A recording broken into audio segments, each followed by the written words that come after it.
But you look at what's happening as well over in the UK. The Conservatives are not performing very well over there. But you know who is actually outperforming the Conservatives? Nigel Farage's Reform Party.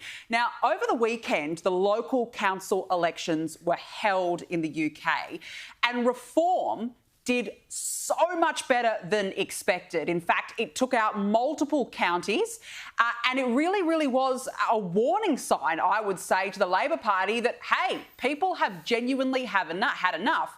But also it just goes to show that when you actually are tough, when you talk tough, when you walk the walk and talk the talk like Nigel Farage, and you're not scared to back away, you actually can make a key difference. Here was Nigel Farage sending a message to other parties. The message to Keir Starmer sarcastically is please keep doing what you're doing.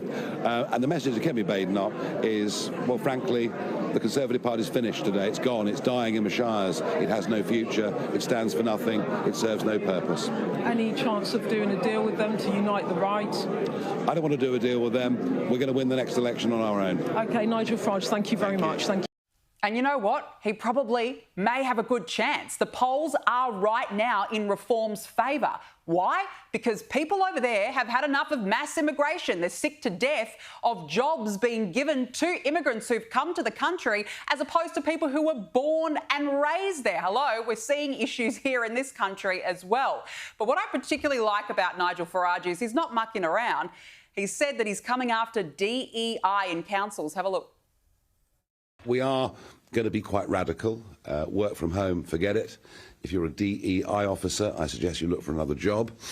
So things are going to be different. We can't wave magic wands. We don't pretend to, but it'll be a very different approach to local government. So I think that this result was quite telling. And it goes to show, as I said, when you actually have policies and you stick to them and you don't back down, you don't go all scared, you don't go all light like what we saw with the Liberal Party here, you can actually make a difference when you have a point of difference. It was a really successful win over Reformer, even former GB News host Darren Grimes. He even managed to get a seat in one of the councils, which was quite astonishing, and good on Darren. He's done very well up there. But I really think that Reform is a party. We need something like that here in Australia because we don't have it. The Conservatives, if you're going to move over to the left, like the Labor left, then what's the point? You're not taking voters with you. And this is just remarkable in a matter of months. So it was just August last year. UK went to the polls. We know that Keir Starmer got up. Reformer Party just got 14% of the vote share. Modest, not too bad.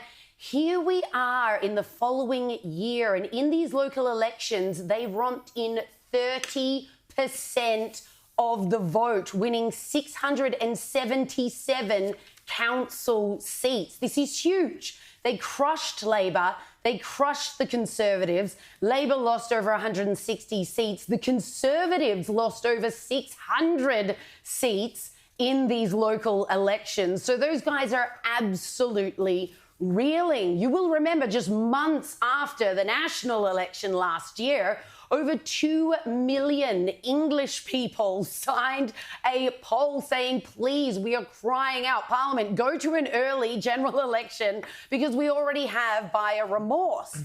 They had punished the Conservatives that election because the Conservatives had not delivered on their Brexit promises, namely to clamp down on the mass rampant immigration that was sweeping the UK. Keir Starmer then became Prime Minister, took the narrow win and proceeded to just keep doing all these progressive policies that everyone in the UK had said very loudly they didn't want anymore. But worse than that, Keir Starmer then enacted these draconian policies to silence everyone and censor everyone who was still complaining, still noticing, still posting on their socials being like, my country's being overrun and I'm absolutely sick of it.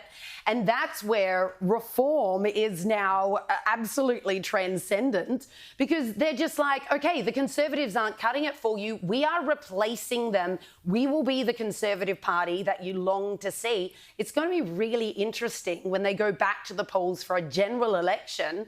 Reform, I have no doubt that Farage can do this, and he means business when he says, you guys are dead in the water. we're going to win a majority government by ourselves come the next general election. We're just getting started. Well, they picked up another MP on the weekend as well in the They did. by-elections. So they've now got their 5th MP in the Parliament in the UK.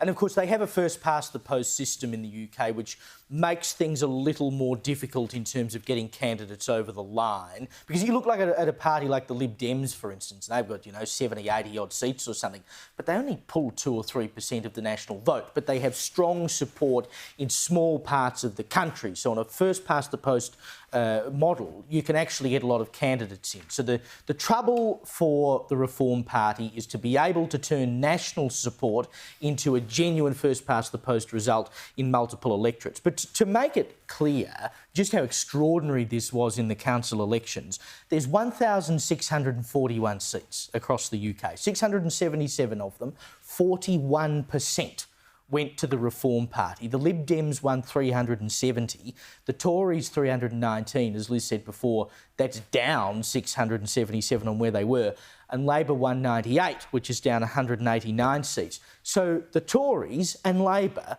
the two major parties combined, won a quarter of the seats, the council seats in the UK. I love it. And Reform, what was previously a minor party that started up last year, about 4 or 5 weeks before the general election in the UK, has taken 41% of them.